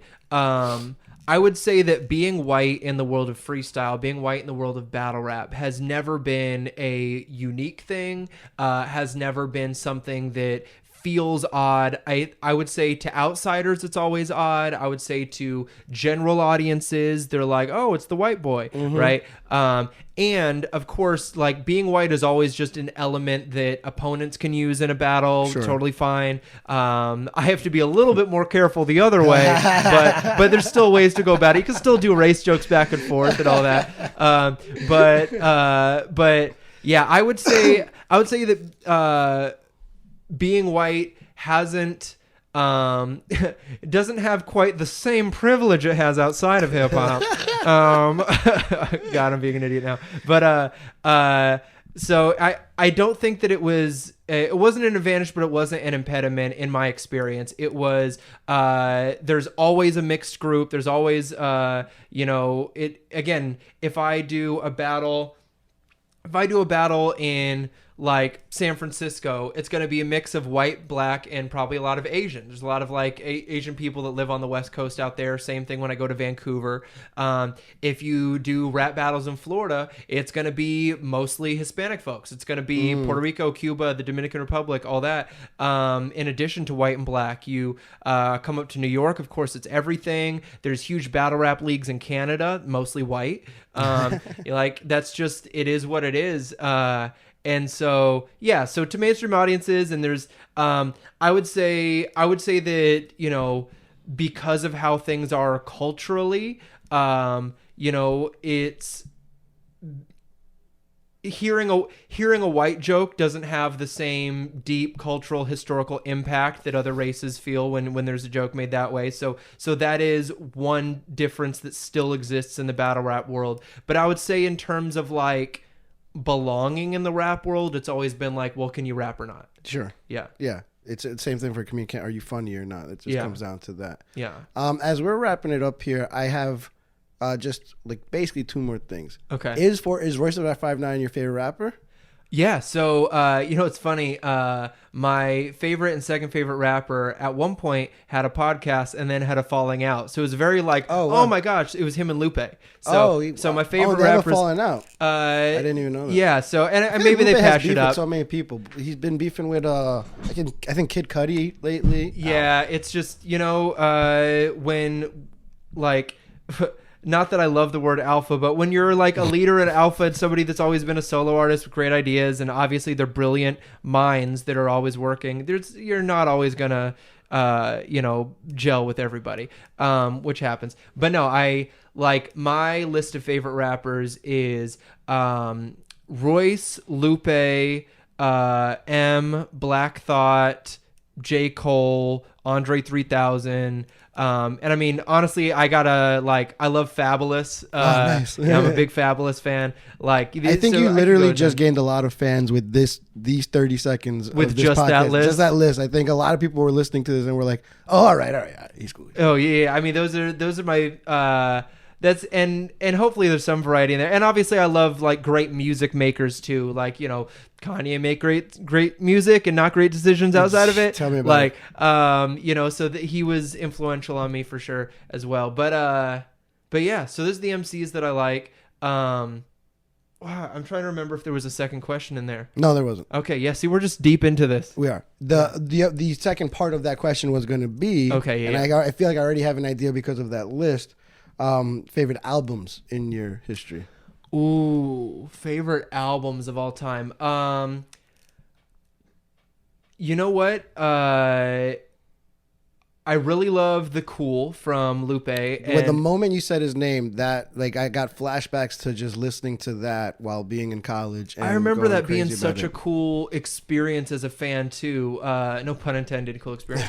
But like the idea that on his album before that, which was Food and Liquor, right? Yeah. So on Food and Liquor, he's got like the prologue and the epilogue song to the album The Cool, which was like a wild and but I also I'm a fan of like range and experimentation and trying stuff. So like I could see people not loving an album like The Cool because it's got so many different styles and he's trying to do a song like this and a song like this and try to make this work and all that. And that's, some people are like, bro, just stay in sort of a pocket sonically for an album and make it gel in that way. And for me, I love ambition, and I was like, this being an album that's like 18, 19 songs that all sound different, but all have these through lines with each other. And the way that he writes has like a surface level meaning, and then the punchline within just that bar, but then also the deeper thematic connection that's running through the whole song or the whole album, the way he's building up these ideas. It's just so ambitious. And then the fact that like he had planted the seeds for it in the previous album, I just remember being like, this is on some next level stuff that I gravitate to. But I mean, if I'm also just trying to hear like just good classic hip hop, I still, even though I didn't have Dre on my list, I'll still go back and listen to The Chronic, or I'll listen to if I'm gonna listen to Eminem, it's usually Eminem Show because it's self-produced and ambitious. I'll Royce The Book of Ryan, which was recent. The Book of Ryan is so freaking good, from Royce to 5'9". I'll listen to any album from The Roots for Black Thought. So yeah, there was actually, going back to Lupe, the first time I ever heard The Cool was it was a gift. Someone took me to see him live in concert. Oh wow! The day that the album dropped. Wow. Yeah. So I had never heard any of the songs until I saw him and live. he's a great performer live. You wouldn't know it from like his style. Mm-hmm. You know, it seems very just like chill and backpacker in the way he was presented initially, right? Yeah, but then you see him perform, and I don't know if you saw him with a full band or not, but it's I don't remember. I think he had at least a percussionist, and maybe he might have had strings too. I don't remember. Yeah, I saw him once at UCF, and the man did a backflip. I was like, are you kidding me? Like, there was no backflip at this show. Maybe he learned it later on. But I will always remember that, and so I always have a real soft spot in my heart for that that album. Do you have a favorite song from that album? Ooh, I like Streets on Fire. I like Little Weapon. Streets on Fire, I forgot about that. I like Hip Hop Saved My Life a lot. Oh yeah, but Streets on Fire is so different. It's such a unique sounding song. That's a great one. I always thought that was a great song that like has never been utilized on film, that I think would be great for a film. You know, agreed. Yeah, Little Weapon. I remember that one. That was out there. Yeah, I wish Lupe was more prevalent now than he is. I don't know if he's been his own worst enemy in that. Well, I mean, again, he has strong opinions and every right to them, but in the like larger mainstream world, that doesn't, again, vibe with everybody. So he made a choice to, in many ways, make choices that speak his truth and influence the audience that he has. And I know there was, as as a Lupe fan, there was a lot of talk around there being like label issues too. Oh yeah, I do remember. So I don't know if it's a combination of label issues versus maybe other platforms not liking how outspoken he is on stuff. But regardless, like Lupe makes tremendous music and influenced the hell out of me. So yeah, it's obvious from that list that lyrics and lyricism is important to you. So yeah, that's what initially drew me to hip hop. What's interesting, and I know we're getting towards the end, but what's interesting is that getting into the world of battle rap, specifically a cappella written battle rap, in some ways changed my taste. So like my favorites stay the same. Yeah. But I no longer need my like rap music to scratch that lyrics itch because there's a lot of times more impressive and ambitious stuff being done in rap battles. So now I can be a little bit more of just vibe, you know, how it is sonically. And now those artists that I just like to chill and have on in the background, they don't make my top lists because I still am drawn to like a little bit more than that. But I do find myself enjoying music that I might have been snobby about beforehand. I understand that completely. Yeah, I too actually was a lot snobbier back in the day with my music intake than I am now. That's interesting you said that. Now, the last thing is I have the type of friends, especially since a lot of us are also born and raised in New York. Yeah. I have I can just hear them now. If I end this episode without at least asking you to prove it. Yeah. To show we've been here for a little bit over an hour and a half, and I know that there are gonna be people that are like, well, he never freestyled. And I would not even dare ask this because it's like asking a comedian to tell a joke. But the first time we ever met, someone else said this to you. And without hesitation, without fear, you got up and you did it. Yeah. So I'm just, as an investigative journalist, just trying to do my job. Yeah. Are you willing to give us a little taste of? Absolutely. And, logistics question. Do you have like an idea for a beat or how this would happen sonically? I was going to ask you, do you want a beat or do you want I think it would sound best with a beat. So I already have the perfect choice because it's you've never heard it, but it's okay. It's not something complex. It's the theme music for my show. Oh, yeah. Has no lyrics to it. Okay. And it's a very chill, lo-fi hip-hop beat. I'm down with that. So I think it would work well for what we're doing here. Now, do you want for the people out there to prove that it's freestyle? Do you want to give me any starting word? I also can as soon as you said it, like my freestyler eyes turned on and I was like, oh, he's got all these cool action figures in here too. For those that don't know, he's got this basement full of every character that's pretty much ever appeared in a comic book or TV show. Marvel and DC pretty much. Yeah. So he's also got like a bunch of wigs over here. Okay, those are my girlfriends. No, I'm going to say they're yours. No, they're... we can wear them next time if there is one. Have wigs on the next show. Yeah, but if you want to throw on a beat and feel free to give me whatever you want to prove it, or I can just look around and take what there is. The listeners of this show, I think, are somewhat aware of my nerd culture. Yeah.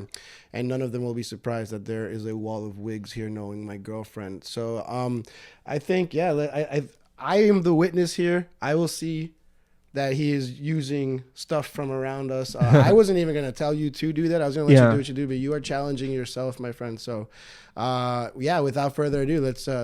The intro is about a couple. Like the beat won't drop until it like repeats again. But, okay, cool. It's. Hey, we just chilling, we vibing. What up, listeners? I'm Isaac Knox of Free Daps. I'm gonna freestyle. Oh, it's gonna turn around again. He warned me that the drop wasn't there. Yep. Appreciate you, Will. Yo, I said drop it. I'ma kill this music. Yeah, he wants me to do it, so he willed me to it. That's Will, you know what I'm saying? Never feeling too startled. Funny, I'm a comic and I ain't talking Marvel. Yeah, I came to rap early, that nerdy. We got the new Stan Lee and I be Jack Kirby. That's great. Ooh. You know that I did it without rehearsals. I'm a verbals coming out my shell just like your Ninja Turtles. That's great. Yeah, till the AM they say an amen. He got the action figure saying mutant mayhem. Yeah, you know we got the hard flow. These bars, bro, just know I'm sharp like the weapons of Leonardo. Yeah, Michelangelo, Raphael, I rhyme quite well. Either way, if you can't tell, you know I'm about to kill it. Dealing your cards like it's poker. Speaking of that, you even got 4 jokers. That's 2 more than a regular deck of cards, meaning that you got some extra hearts. These are some special bars. Yeah, and now you know we throwing it down. You know it's rhymes that I make up like the face of a clown. Alright, yeah, and I be that man, body like a CAT scan. Yeah, throw Batman in the trash can. Yeah, you know that I be like, who's the man? And I can't tell what you just did to that Superman. He's got a strange face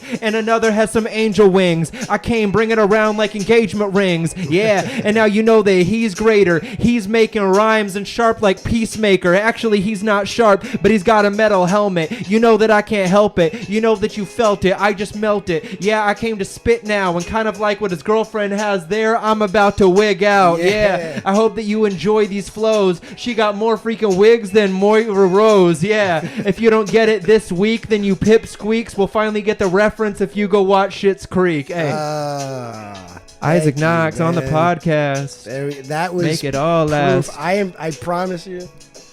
Every toy behind. Oh, it's on camera. Every you one can of see these some toys. of it. Some I think might be on a higher tier. It's all good, man. But they're there. Thank you. Finally, lyrics for my song. I don't need to hear this commercial though. I don't think that there is a better way that we could have wrapped this up. Hey, no pun intended. I was like, there's no gift wrap around here, but it went over my head until just now. Before I say goodbye, please plug all your socials so we could get people following you. Absolutely. If you want to follow a weirdo word nerd that raps and does comedy, I'm Isaac Knox on just about everything, on Instagram, on TikTok. I have a Patreon where I post exclusive stuff and all of that. My crew is called Free Daps. It's just Free Daps on everything. So I'm Isaac Knox and Free Daps. You'll see me doing a lot of shows around the city, but we also tour a ton of colleges. So look out for those dates. Yeah, I will be sure to put up his socials, his handles on the show notes, on the YouTube notes, all that. And then, like I said, this won't come out for like another month, so I'll be sure to reach back out to you so that we could hook everyone up with information for any shows you have coming up and stuff like that. Awesome. I can't thank you enough for coming through, for doing this. Dude, this was great. I hope you had a good time. I know I did. I knew from the first moment we talked, I was like, I have to grow the balls to ask this guy to be on the show. So I'm just so happy that you agreed to do that. Man, I appreciate it. It was a good energy. So yeah, I'm glad, dude. I appreciate you. And so guys, be sure to follow my boy Isaac Knox and support him any way you can. But that's it, dude. And I appreciate you. Appreciate you. Thank you, guys.